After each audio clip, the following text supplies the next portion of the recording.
Hi everyone, welcome to Ask Wardee. I am sipping on some yummy tea that's really helping me get over the sickness of December, and I want to ask you as you're coming on live, either on Periscope or Facebook Live, to be sure to share what you're sipping on and where you're from and your first name. I am so happy to get together with you again. I'm Wardee from Traditional Cooking School by Gnaufglins, and this is Ask Wardee, the weekly show devoted to your questions about traditional cooking. We have a great topic today. It regards the Instant Pot. I have mine right here. We're going to talk about converting your favorite, or those you run across, slow cooker recipes for pressure cooking, featuring the Instant Pot. So we're going to talk about that soon. So let me greet you guys. Someone's saying, hi, I love your mug. Thank you. I can't see your first name the way it showed up there on Periscope, but thank you so much. This is actually from a bookstore in Sutherland, Oregon, near where we used to live, Books Gallery. So I'm using it today in honor of Books Gallery for our great friends Cheryl and Jimmy who are there. We would go there all the time, and they are very special people. So Jimmy and Cheryl, thinking of you today. So it's great to see you all. Thanks so much for joining me. Thanks for the hearts. And before we get into today's show, I just want to welcome you. I'm so glad you're here. Keep on sharing your first name, what you're sipping on, and where you're from in the comments. Hi, Vicky. Hi, Sue. It's good to see you. And no matter where you're turning in, look around this video because there are share buttons, subscribe buttons, like buttons, and I really appreciate you taking action to share, like, and subscribe to the things that we've got going on here. It really means a lot to me. So we're going to get into today's topic. Hi, Nancy. Hi, Lynette. Hi, Lori. It's great to be with you all. Let me just give you a couple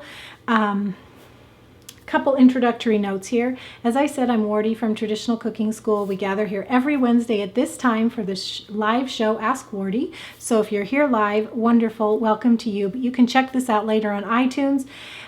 Just look for the Ask Wardee podcast or go to askwardee.tv. Have a link for you here. AskWardee.tv has the show notes, links, transcript, recordings of what we're doing right here today, as well as all the archives. Today's episode is number 56, so there are 55 more there waiting for you if you're enjoying what you're seeing. And we cover all kinds of traditional cooking topics. So today we're talking about pressure cooking, but we talk about culturing dairy. We talk about culturing in general, lactofermentation. We talk about sourdough, ancient grains, einkorn, budgeting, traditional cooking, all kinds of stuff that will help you as you and your families are seeking to serve healthy food that your families actually love to eat, and that will save you time, help you stay within budget, cover all of those things. So check out the archives at askwardee.tv. All right, so we have a question from Cheri today. And before I actually read you Cheri's question, I want to share something that I have found recently, and you will see it peeking out of my teacup here. See this thing? I was hoping you all were curious about that. This is a loose leaf tea bag. I love this. For months I've been thinking, I wish somebody would invent something that would make it easier for me to drink and steep loose leaf tea. If you're like me, you have probably tried things like tea balls, what would you call this? A tea basket or tea strainer that you set on top of a mug. Well, these have problems. This is hard to fill. You would get herbs in between the seal here, and then they fall out in your tea, and then your tea's not pure, and you've got bits, which that's not a big problem, but I don't enjoy it that much. So these are, you can fully immerse your loose tea when you put it in these things, but it's kind of a mess, and it's not as efficient to use. This you set on the top of your teacup. It works okay, but you have to fill your teacup really, really full to submerge all the herbs. So this has difficulty as well. And we all love tea bags, right? You just plop them into your teacup. Well, for months I've been thinking, I wish somebody would make this easier. And then I was shopping the other day at Whole Foods, and I did have in mind, I wonder if there is something in the tea section like what I'm dreaming up, a really easy to use tea bag for my loose leaf tea. I'm talking about tea like this. This is my current favorite. It's Urban Sea Tea Mix. It's from Bulk Herb Store, and Millie is on Facebook Live right now. She'll put the link below this video. If you're elsewhere on YouTube or at askwardee.tv, just look below this video for the link. Anyway, this is my favorite current tea blend, but you know it's hard. You have a tea blend, a loose leaf tea blend that you love, but if it's hard to use because the tea ball's a pain, you don't have it as often. Well, these tea bags are the answer. I just love these. That's why I'm sharing these with you. This is a box of 100, and I've got a link for you right below the video. It's this little sleeve. You open it up. Have you guys seen these? You open it up and you slip like a tablespoon of your favorite tea mix in here, and then all you're doing is plopping it inside your teacup. And you know what I love? It's deep enough, and the pocket is deep enough that even with a big, huge mug like this, I have no issue with losing the bag or the contents coming out. It just works awesome. So this is my find that I just couldn't wait to share with you all. And if you're interested in these tea bags, they are so inexpensive.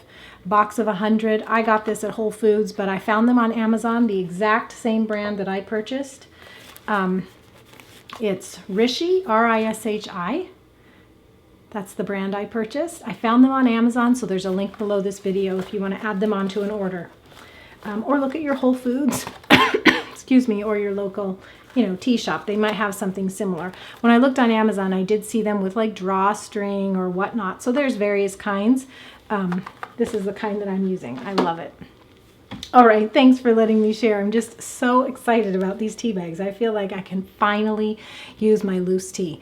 Oh, and this tea is really, really yummy. I have a link for you below this video as well for this blend, Urban Sea Mix. It's from Bulk Herb Store. It's super yummy. It has ginger, orange peel, rose hips, red rooibos, hibiscus flowers, and red raspberry leaf. It is so, so yummy. And in the comments, I'm seeing that Mountain Rose Herbs has the tea bags too. So there you go. You can get them many, many places, and they make drinking your loose tea finally efficient and helpful. All right, so we're going to talk about Cherie's question now. She says, hi, and thanks for your uplifting and encouraging videos. I appreciate that, Cherie. I have not been able to find if I can use a slow cooker recipes and convert them to a pressure cooker. My sister-in-law gifted us a pressure cooker. How wonderful. Hopefully it will help me be a better and healthier cook. Cherie. All right, Cherie. Well, how fantastic that you were gifted a pressure cooker. And yes, it can help you be a better and healthier cook. I think the main reason is that you can save so much time.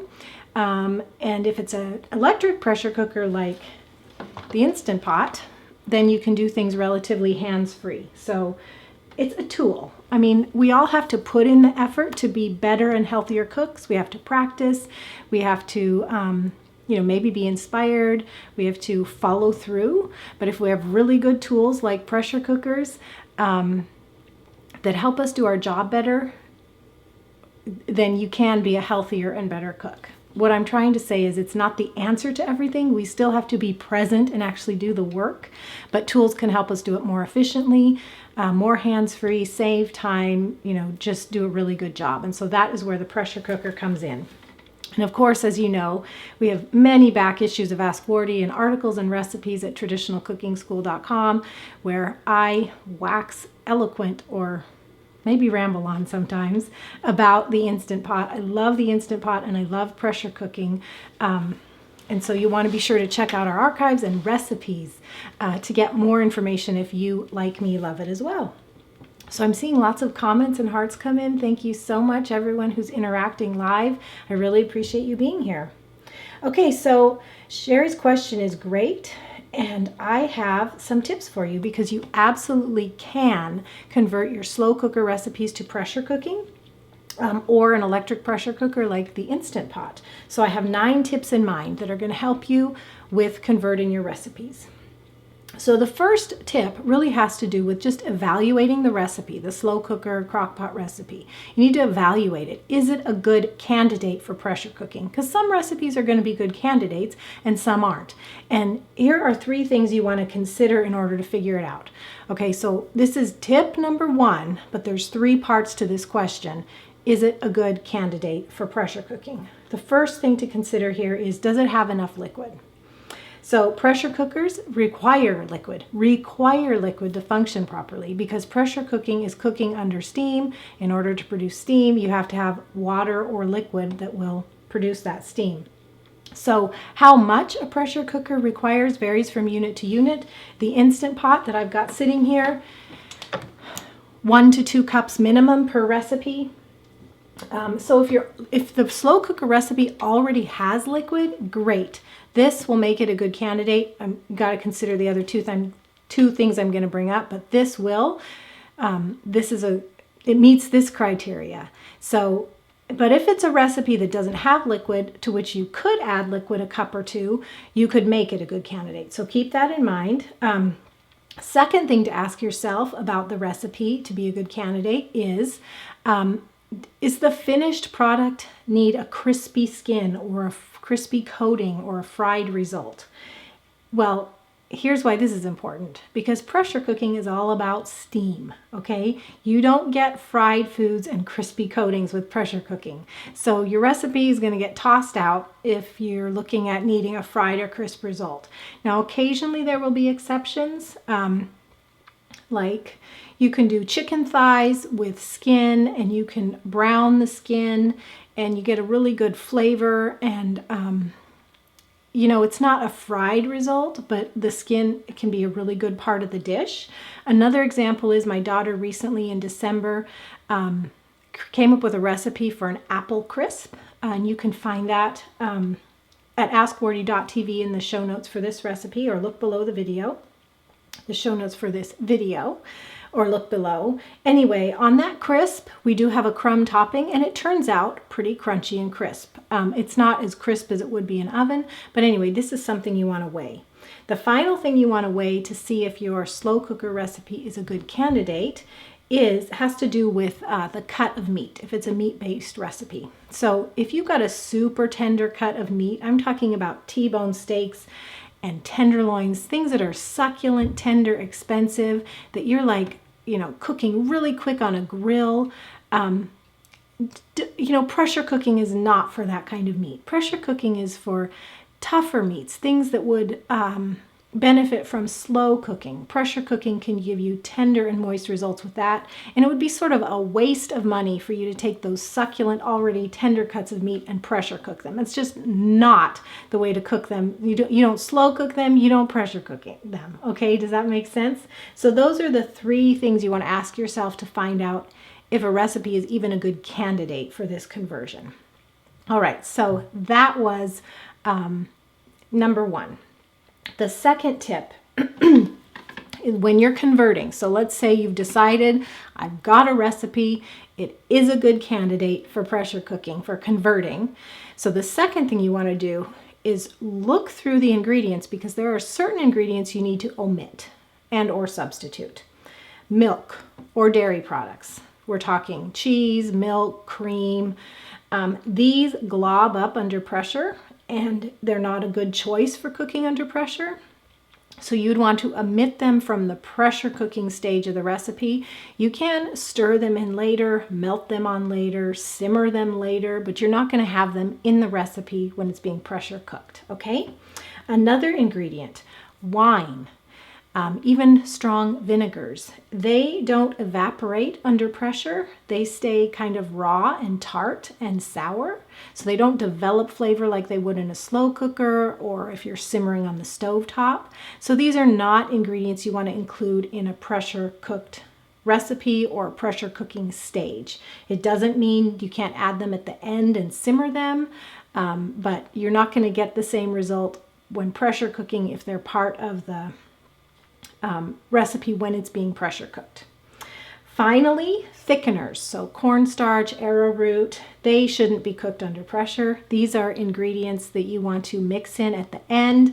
mix your arrowroot or your cornstarch with a little bit of water, cold or cold broth, whisk it together, then add to the liquid ingredients that are very hot coming out of the pressure cooker. So they're really to be added at the end for a final thickening. And often your dish is coming out of the pressure cooker, after you release the pressure or naturally release it. It's so hot that if you're stirring in an arrowroot mixture, it will thicken just from the heat. If you're stirring in cornstarch, it'll have to be brought to a boil again. So just play with that. But those should be added at the end, not during the pressure cook part of the recipe. So that was number 2. Dairy products, wine, thickeners. They go at the end, if at all. Okay, tip number 3. When you're talking about dishes that have lots of food ingredients, so meats, grains, beans, vegetables. The first 3 that I listed, meats, grains, beans, those should be cooked together first. And so you're cooking your recipe in stages. And next, the final stage of the recipe should be your vegetables. An exception to the vegetables would be like onions and garlic. They could go in at the beginning for, think of the idea of flavoring broth. Well, you're flavoring your meats or your beans or your rice with garlic and onions. But vegetables like broccoli, green beans, cabbage, cauliflower, those kind of vegetables that are actually, you want some crunch left and some color, and you want to enjoy them as a component in the meal, you want to add those in the second stage of pressure cooking. To explain a couple things about this tip, when I'm talking about pressure cooking in stages, the beauty of pressure cooking is that you combine a bunch of ingredients, you cook it under pressure, release the pressure, take off the lid, add some more ingredients, pressure cook for a few more minutes, release the pressure again, and then you have a finished dish. That's what I'm talking about for stages. And you really need to do that if you have a dish that has a whole bunch of ingredients, especially vegetables. The vegetables will be mush if they are cooked with the meat, grains, and beans. They will be just way overcooked, not pleasant. So in those kind of recipes, you want to do the vegetables in the second stage. Make sense, everybody? An example of that would be, say you're cooking your meat, rice, and or beans for like 20 to 30 minutes, and you release pressure, and then you add whatever it is for 2 to 10 minutes. It really depends on the vegetables. If it was potatoes you're adding, it's going to be like 10 minutes. If it's broccoli or green beans, it's going to be 1 or 2 minutes. And all this information is in a good pressure cooking timing chart, which I'll tell you about in a minute. Because tip number 4 now is timing. Okay, we're going to talk about the idea of timing because you've evaluated if it's a good candidate. You've omitted ingredients. You've decided I need to cook this one in 2 stages. Well, now the question is, how long do I cook it for? All right, so your pressure cooker probably came with a manual, and your manual has charts in it, or it may have a separate recipe booklet that came with it that will have charts in it. So there's a chart for beans, a chart for meats, a chart for grains, a chart for vegetables. Refer to that. You'll have really good information. I do have to say that some of the guidelines that are included with the Instant Pot are too short on timing. An example would be, I can't remember one off the top of my head, but sometimes those are a little bit short on time. So I often use that manual and I cross-reference it with an online cooking chart. Hit Pressure Cooking has a great one, and below this video you see a link to that. The other one is a great book by Lorna Sass. It's called Pressure Perfect. I have a link to that below this video as well. And it has great charts in it. So refer to a chart to tell you on the timing of recipes. A couple notes about this. Oh, and what you want to do is you see all the ingredients in your recipe, you look at all of them in the chart, and you want to go with the one that has the longest cook time.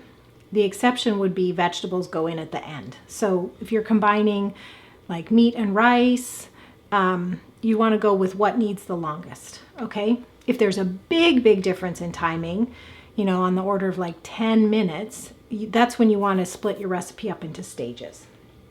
I've at the show notes, askwardee.tv, I've included a quote from my friend Katie at Kitchen Stewardship. She came up with this really handy rule.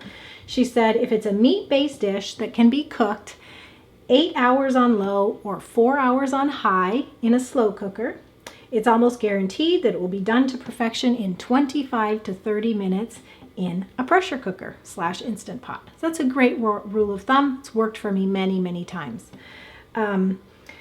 Now, just to say a little bit more about if you find a huge difference in the timing of your various ingredients when you look them up in a chart, you actually have two options. One of them I've already mentioned, and that is to split your recipe up into stages. So do your longer items first, then release pressure, and then do your, add the softer ingredients for a second stage. Another option would be, let's say this is a roast recipe or a recipe with big chunks of meat. You can actually cut your meat up into smaller pieces because smaller pieces require less time. So that's how you can decrease the difference in cooking times to make ingredients that, are far apart more closer together. Does that make sense, everyone? All right. Tip number 5 is to maybe reduce the liquid.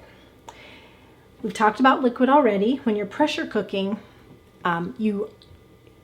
liquid is required for the pressure cooker to function properly, so 1 to 2 cups. The other thing that happens with liquid in a pressure cooker is it's under pressure in this sealed container, so very little is lost to evaporation. That's really different than a slow cooker because the lid isn't sealed, so if you are cooking something for 8 hours on low, you're going to lose liquid during the day or during the 8 hours. If you're simmering on the stovetop, that's not sealed either. You're going to lose liquid. A pressure cooker, you'd lose very little liquid to evaporation, which means in general, you should probably reduce the amount of liquid in your original recipe down to, at the most, I should say, how do I say that? You should reduce it. The very farthest you should reduce it is down to 1 to 2 cups because that's the minimum required in the pressure cooker. There's some exceptions. If you're cooking grains or beans, you actually want the exact amount that's required to fluff up the grains or beans. And then you might need a little bit more for, the rest of the ingredients in the recipe, but you want to get that pretty tight, pretty nailed down. And your manuals or your cooking charts are going to tell you those amounts. Soup is another exception because you don't want to reduce a soup down to 1 or 2 cups. You would actually use the amount of liquid that you want your finished result, your finished dish to have. Make sense? Another exception, if you're pressure cooking like a baked dish, a casserole, a crisp, a quiche, those you actually put in a cake pan or souffle pan or cake dish or whatever, and you put it inside your pressure cooker on a trivet, and then you have water in your unit around it, right?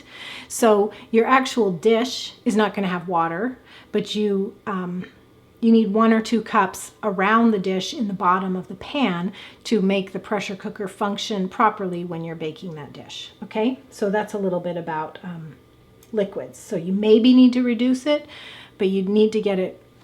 I don't want to scare anybody to think that you're going to get it wrong. The worst that could happen is that you try a recipe once and it ends up a little too soupy. And it can really do that if you're doing grains or beans. So if you've got grains or beans, look up the right amount in your manual. If you're doing 1.5 or 1 cup of rice and the manual says 1.5 cups of water, make sure you do 1.5 cups of water. And if your dish needs a little bit more liquid, like to cook the chicken or the beef or whatever, add a little bit to moisten those ingredients. But don't go overboard. So that's why I said the worst thing that could happen is it could be a little too soupy. But don't be scared. Who gets things right the first time? I don't. So it's still going to be good. We're talking about real whole foods. If it's too soupy, you could simmer it at the end to reduce the liquid, evaporate some of it, eat it anyway. It's going to be delicious, okay? Tip number 6 has to do with release. The pressure cooker, this is the Instant Pot, but stovetop pressure cookers, they all operate under pressure. And when the cooking time is done, you cannot open it until the pressure is released.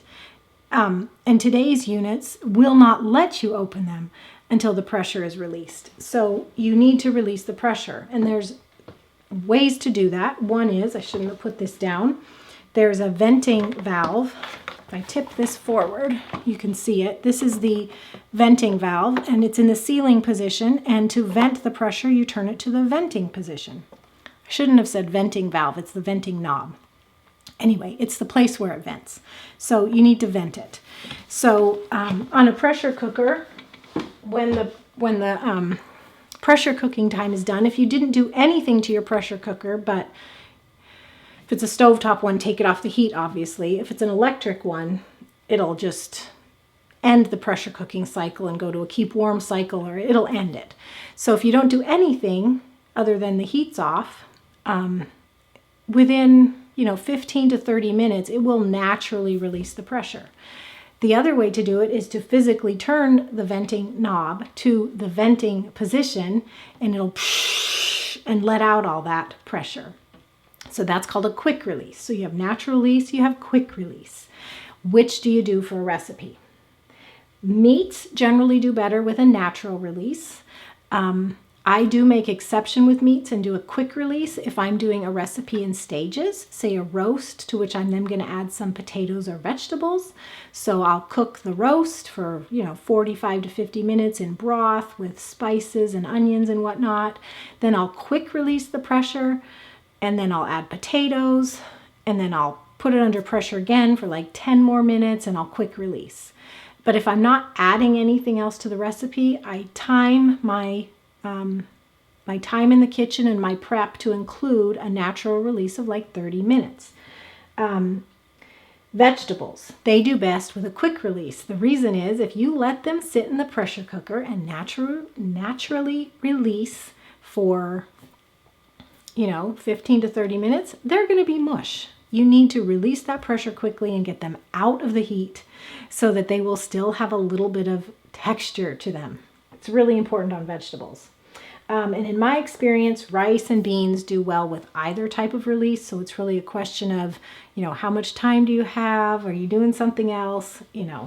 Some grains do better with a natural release though. So for instance, quinoa, if I've soaked quinoa overnight and then I cook it for just 1 minute and then I let it naturally release, or at least let it naturally release for like 15 to 20 minutes, and then I'll quick release the rest of the pressure if there is any. Okay, so that was tip number 6. You guys hanging with me all right? I have 3 more. This is fun. Someone's saying rice blows with natural release. Not sure what you mean by that. Tip number 7, take time to brown. So you may be looking at a slow cooker recipe or know of slow cooker recipes where they say to, take your roast or take your cube steaks or take your thighs or whatnot and brown them before proceeding with the rest of the recipes. Well, a slow cooker, you're actually doing that on the stovetop, so you're using 2 pots. So here's where you're saving yourself mess, really, by using a pressure cooker, because the pressure cooker, if it's the Instant Pot, it has a saute function. If it's a pressure cooker that goes on the stovetop, it's the cooking pot and the browning pot. So anyway, take the time to brown. You'll get fantastic flavor. And when you're doing a pressure cooked recipe, you're saving the mess of 2 pots. And so it's so worth the flavor and you don't get the mess. You do have to allow like an extra 30 minutes to do the browning, but it's really worth the flavor. So what you do if you're using the Instant Pot is you put it on saute, and saute is over here somewhere, I think. Yeah, it's the bottom right here. So you're going to put it on saute, and if your electric pressure cooker allows you to, low, normal, or high, put it on high so it's the hottest setting. If it's on stovetop, it depends on your stovetop, but medium, high. Anyway, let it get quite hot. Add your cooking oil, whichever one you're choosing, and let that get hot for like a minute or so. And then put your meat in. and start browning it. And if you've got multiple pieces of meat, like let's say you've got 8 to 12 chicken thighs or something in the dish, and do them all in stages. And then when they're all browned nicely, then you proceed with the rest of the recipe. It will be worth it for the flavor. It's really, really yummy. Okay, and when I say proceed with the rest of the recipe, I mean the pressure cooked part of the recipe. So you're no longer sauteing, but you're cooking under pressure. Thank you, Sharon, who's saying great info. She's watching while vacationing in Myrtle Beach. Fantastic. Have a wonderful vacation, Sharon. Tip number 8, I maybe shouldn't even have put in here, but I felt like I had to say it. Which is normal operating rules apply. So you're looking at a slow cooker recipe, you not only have to think about the ingredients and the liquid and the browning and the release, but it's not a slow cooker, it's a pressure cooker. So you got to do all the usual safety things when operating a pressure cooker to make sure it's good. So the Instant Pot has a condensation cup on the back. Make sure that's clean and on. Make sure you're, in the lid, the seal is clean and well seated. Make sure your valve is clean. Make sure your valve is in the sealing position. All the normal operating things that you do safely for a pressure cooker, you need to do. So don't forget those just because you're looking at a slow cooker recipe. It's really important. Okay, and the tip number 9 is, did you know, if we're talking about not a stovetop pressure cooker, but we're talking about an Instant Pot, the Instant Pot has a slow cooker function. So maybe you're not converting it to pressure cooking, but you want to take advantage of mixing up your recipe, your ingredients and the whole recipe, the slow cooker recipe, and use this as a slow cooker. It's got a slow cooker button. You can adjust it to low and high and use it as a slow cooker. The reason I'm suggesting this is because you can make use of your Instant Pot, which a lot of us like to do.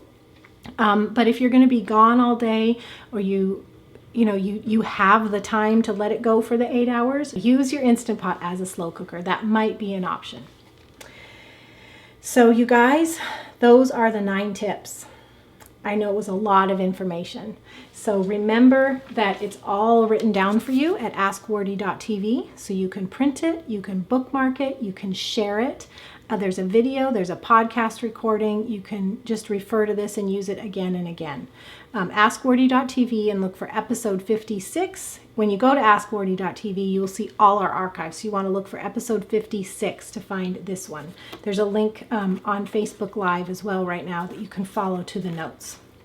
I want to invite all of you that if you love pressure cooking or interested in more about pressure cooking, I have a fantastic recipe to share with you. It's my pressure cooker sourdough cornbread.